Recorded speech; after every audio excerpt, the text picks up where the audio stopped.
Salam, Horas Damang Dainang, saudara-saudara yang dikasihi oleh Tuhan Yesus Kristus.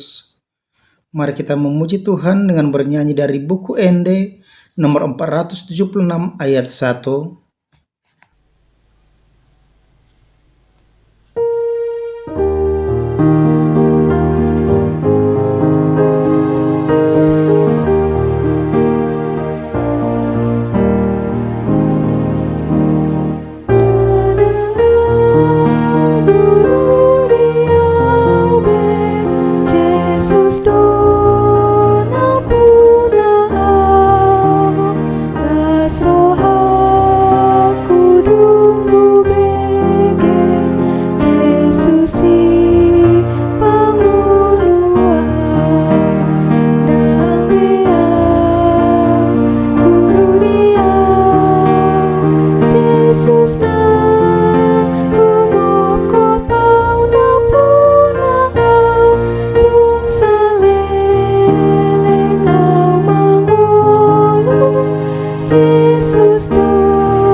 Kasih karunia dan damai sejahtera dari Tuhan Allah Bapa kita dan dari anaknya Tuhan Yesus Kristus menyertai kamu.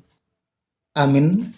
Damang Dainang firman Tuhan untuk kita pada hari Senin 27 Maret 2023 tertulis dalam kitab Imamat pasal 10 ayat 10 sampai 11. Demikian bunyinya. Haruslah kamu dapat membedakan antara yang kudus dengan yang tidak kudus, antara yang najis dengan yang tidak najis. Dan haruslah kamu dapat mengajarkan kepada orang Israel segala ketetapan yang telah difirmankan Tuhan kepada mereka dengan perantaraan Musa.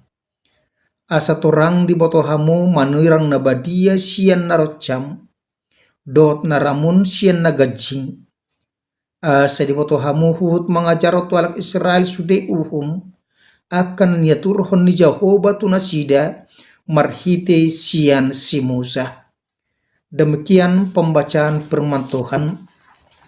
Damang Dainang, saudara-saudara yang dikasihi oleh Kristus, mengulang kembali pemanggilan Israel sebagai umat pilihan Tuhan, di mana Tuhan berkenan menjadikan mereka menjadi umatnya, bukan karena kelebihan mereka, tetapi hanya karena kasih setia dan kehendak Tuhan semata-mata.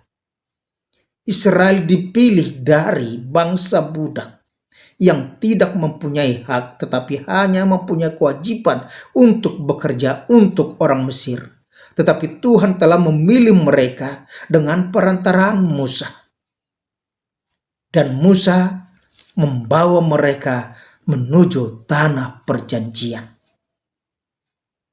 Sebagai bangsa budak yang lebih kurang 420 tahun sudah menjadi budak orang Mesir, maka pribadi mereka, kehidupan mereka, kebiasaan mereka sudah dengan mental budaknya.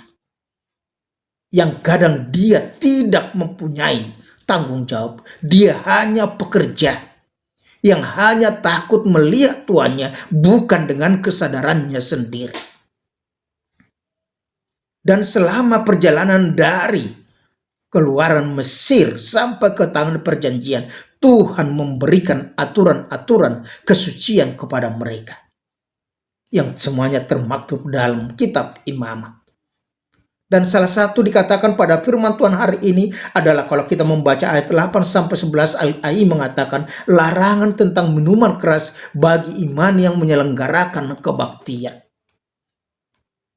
Artinya apa mau dikatakan? Bahwa ibadah kebaktian bukan hanya sebagai rutinitas belaka, tetapi sesuatu yang dipersiapkan, dan itu harus dikatakan itu terjadi dalam kekudusan.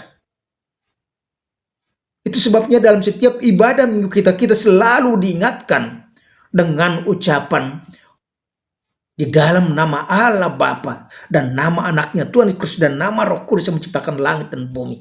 Amin.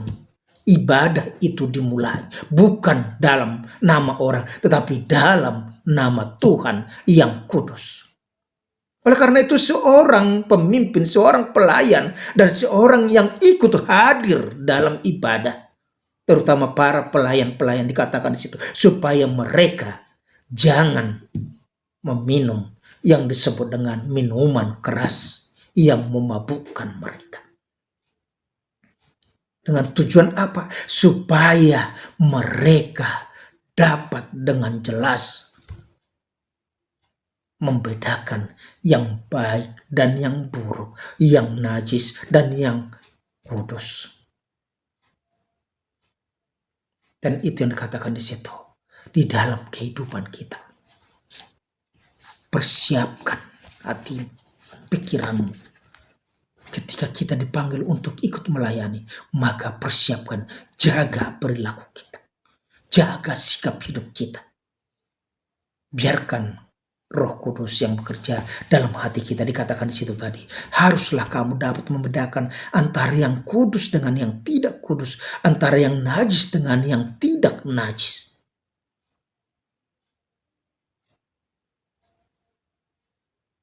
Artinya apa dikatakan? Harus tahu membedakan. Jangan hanya sekedar. Yang kedua dikatakan, haruslah kamu dapat mengajarkan kepada orang Israel segala ketetapan yang difirmankan Tuhan kepada mereka dengan perantaran Musa. Perintah Tuhan harus senantiasa diberitahukan. Yang walaupun kita katakan bahwa sebagai orang Kristen yang sudah diselamatkan oleh karena Yesus Kristus, iman kepada Yesus Kristus, maka kita dikatakan tidak ada seorang pun yang dapat diselamatkan karena melakukan hukum Taurat. Tetapi kalaupun kita memelihara perintah hukum Tuhan, kita melakukan itu adalah bukti bahwa kita sudah diselamatkan. Kita sudah masuk dalam persekutuan orang-orang kudus. Kita sudah masuk dalam persekutuan dengan yang diikat dengan nama Allah Bapa, Anak, dan Roh Kudus. Oleh karena itu jangan anggap remeh dengan pemberitaan firman Tuhan. Tetapi senantiasa kita mau mendengarkan, kita mau merenungkan, kita mau melakukan itu di dalam kehidupan kita.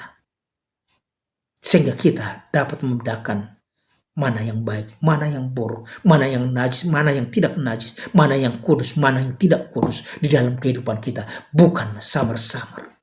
Bukan hanya sekedar ikut-ikutan. Tetapi dengan persiapan, dengan kerendahan hati, dengan berusaha untuk tidak berbuat dosa, maka kita dapat memberitakan kabar baik kepada semua orang. Dengan pertolongan Roh Kudus, kita akan dimampukan untuk melakukan kehendak Tuhan di dalam kehidupan kita. Karena tanpa Roh Kudus, maka kita tidak akan mampu mengerti, tidak akan mampu membedakan yang ada di sekitar kita. Karena semuanya itu adalah samar-samar. Tetapi dengan tuntunan, dengan terang daripada Tuhan, dengan terang pencerahan daripada Roh Kudus, maka kita akan dapat membedakannya. Dan kita akan mengatakan, melakukan yang baik, maka kita akan hidup. Melakukan yang tidak baik, maka kita akan dihukum. Oleh karena itu, jadilah orang-orang yang senantiasa melakukan kehendak Tuhan, yang menjaga kekudusan dan kesucian kita melalui perbuatan, melalui tindakan, melalui kata-kata kita. Amin. Terima kasih ya Tuhan, hari ini Engkau telah mengingatkan kami, supaya dalam setiap pelayanan kami, dalam setiap kegiatan persekutuan kami juga harus senantiasa sadar di bawah terang Roh Kudus-Mu, tidak mabuk oleh minuman keras, tidak melakukan yang tidak baik, sehingga kami dapat membedakan mana yang najis dan yang tidak najis, mana yang kudus dan mana yang tidak kudus, dan kami dapat mengajarkan dan melakukan perintah Tuhan dengan sesungguhnya. Dalam nama Tuhan Yesus Kristus kami bersyukur. Amin. Anugerah Tuhan kita Yesus Kristus, kasih tiala Bapa, dan persekutuan dengan Roh Kudus menyertai dan berkat Engkau sekarang sampai selama-lamanya. Amin. Terimalah Roh Kudus yang akan mengajari Anda untuk dapat membedakan baik, buruk, kudus, tidak kudus, najis dan tidak najis. Kita dapat mengajarkannya dengan berterang Roh Kudus. Amin. Horas.